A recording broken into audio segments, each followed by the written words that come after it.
Hello mga papa, what's up? Ayan. Excuse me. Andito tayo ngayon sa Norway. Naka-park tayo. Ayan. Solo muna yung trailer natin.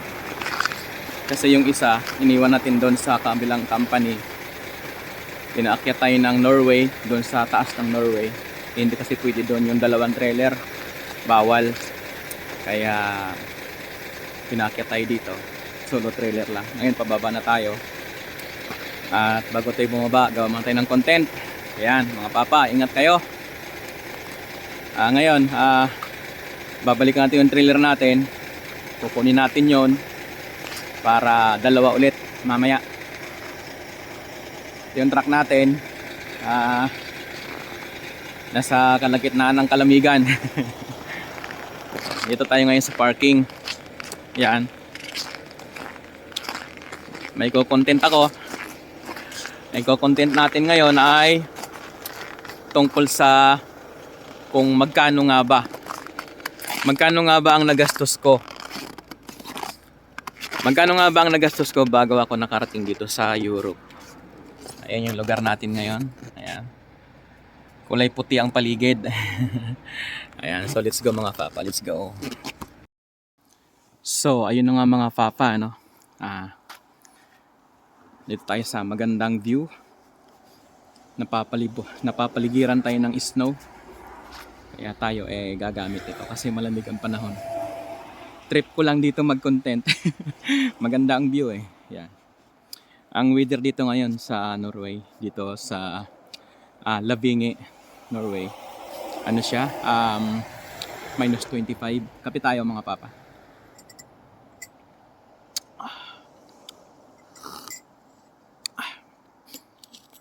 So yun na nga mga papa, no? Shout out muna tayo. Shout out nga pala kay Papa Roldan Santa Cruz. Ayan. Papa Roldan, shout out sa iyo. Regard sa mga tropa diyan, mga tropang Bilair, lalong-lalo na sa kumpare ko, si kumparing Diego. Pare, miss na kita. Tagal natin hindi nagkita. Tsaka kay Erap Alan Caballas. Shout out. Ayan.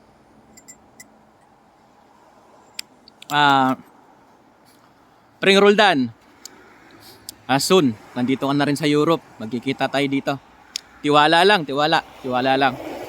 Samahan mo ng pray at saka kunting sipag. Makakarating ka rin dito sa Europe.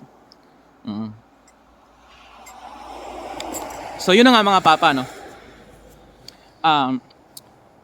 Kagaya ng sabi ko kanina, kailangan malaman din ninyo kung magkano yung ginagastos ng mga Filipino truck drivers na pumupunta dito sa Europe. Ayan. Papaliwanag ko po yun sa inyo. Nung panahon namin 2013, ang binayaran namin, mayroon kaming placement fee. Ang placement fee na binayaran namin nagkakahalaga ng 1 month salary. So magkano yung 1 month salary na binayaran namin nun? Ang sahod namin nun nasa 670 euro. Yun yung sahod namin. Nung panahon na yun, napakataas ng euro. Umabot siya ng 62. 2013, umabot siya ng 62. So, equivalent nyo na lang kung magkano ang inabot sa namin. Sa aming placement. So, yun yung binayaran namin doon sa agency. 1 month salary. Halos lahat po ng agency ngayon na nag-hire papunta dito sa Europe, 1 month salary yan ang binabayaran. Bukod doon, sa 1 month salary na binayaran namin, kung sa piso ang binayaran namin nasa mga 40,000. Yun yung binayaran namin noon. Ngayon, kung wala ka namang cash para pambayad, marami naman tayong lending sa Pilipinas. Marami tayong lending dyan sa Pilipinas. Sila mismo ang mag-o-offer or yung agency mo mismo ang mag-o-offer sa'yo kung kukuha ka ng lending. Sasabihin sa'yo, "O hindi mo ba kaya magbayad ng cash para sa placement fee mo? Sige i-re-refer kita do'n sa lending na pagkukuhaan mo para makabayad ka." Gano'n po yung ginagawa ng mga agency. Kaya para po do'n sa mga nag-a-apply, huwag po kayong panghinaan ng loob na huwag niyo ikakatwiran na walang pera. Huwag niyo ikakatwiran na walang pera dahil kayang-kaya niyo namang gawan ng paraan. Kayang-kaya niyong gawan ng paraan 'yan. Lahat ng gusto may paraan para lang makarating kayo dito sa Europe.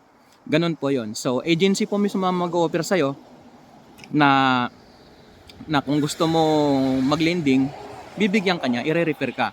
Pero kung ikaw naman meron ka talagang kakilala na pwede mong mapagkukuhaan, so go on. Tuloy nyo lang para yung pangarap ninyo makamit, makarating kayo dito. So ganun po 'yon, no. Bukod doon sa placement na binayaran namin, nagbayad din kami ng 8,000 peso doon sa processing, para doon sa processing fee. Bukod po doon sa placement at saka sa processing fee, meron pa kaming binayaran sa pagkuha ng international driver license.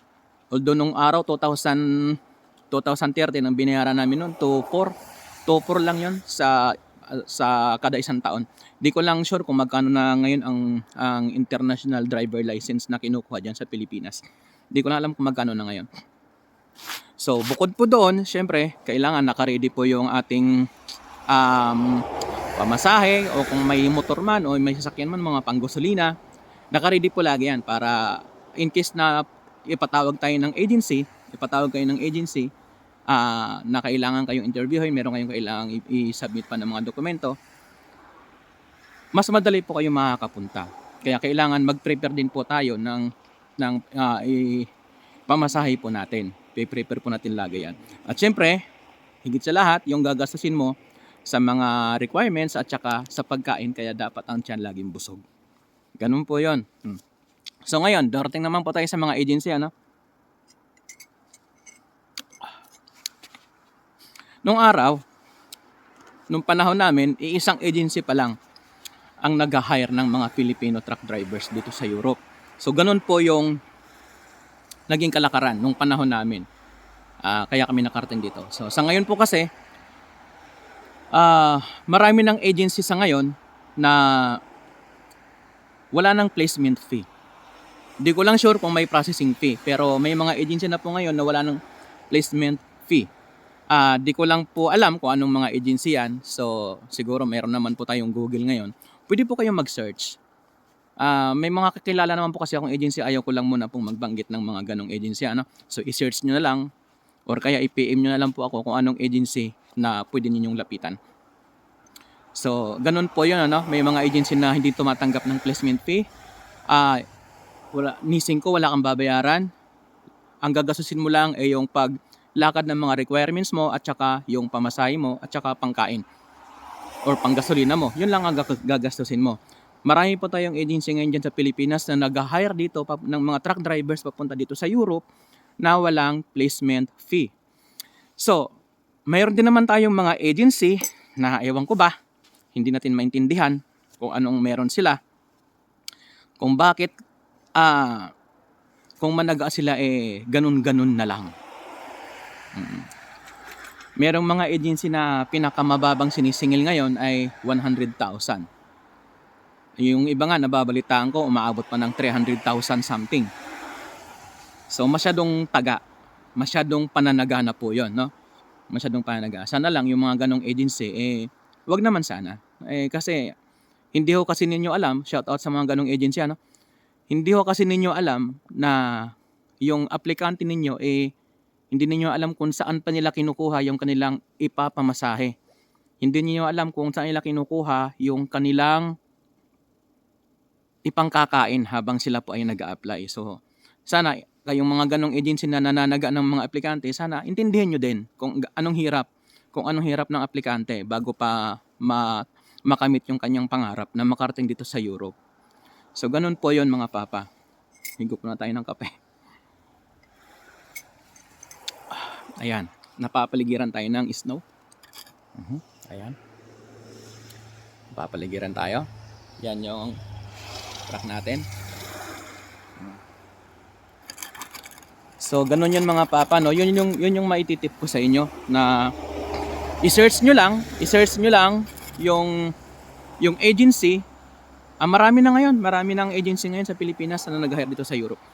I-search nyo lang yung agency na mas nakakagaan sa inyong bulsa.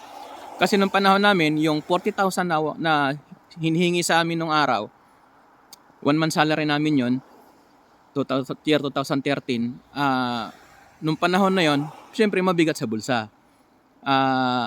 Yun nga lang, talagang maglilinding ka kung talagang wala kang ibang pagkukunan. So, ganun po yun mga papa. Sa panahon kasi ngayon, iba na ang kalakaran. Nung araw kasi, 670 euro lang ang sahod namin. Ngayon, ang pinaka mababang binibigay ngayon ng mga employer sa mga agency, ang pinaka mababang binibigay ngayon, starting yun ha. Kung di ako nagkakamali, 1,200 euro or 1,500 euro.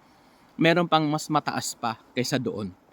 So, ganun po yon. Ngayon, kung kayo po ay maisip ninyo na dito ako, kasi medyo mababa dito, kung mababa ang hinihingi nilang placement fee,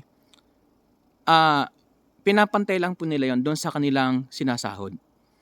Ito naman kabila, kung mataas ang kinukuha nilang placement fee, pinapantay lang din nila yon doon sa kanilang sinasahod. So alam nyo na ibig sabihin nun, mas mababa ang sahod dito sa kabila or mas mataas din ang sahod doon sa kabila. Kaya ganun katataas ang hinihingi nila.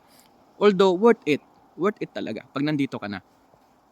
Yun nga lang, yung mga desisyon ninyo, pag-isipan nyo mabuti bago po ninyo gawin yung isang bagay, yung isang hakbang na alam ninyong ikakabuti ninyo or ikakasama.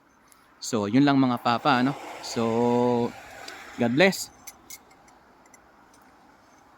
Ingat po tayo lagi and God bless po, God bless. Thank you. Ang ganda. Ganda. Di ba? Di ba mga papa, ang ganda, no? Yan. Soon. Nandito kayo niyan. Soon. Ang ganda, no? Kita-kita tayo rito. Makakarating din kayo dito pagdating ng araw. Tiwala lang, tiyaga, at huwag mawalan ng pag-asa. Ganun lang po kasimple yun. So, God bless mga papa. God bless and thank you.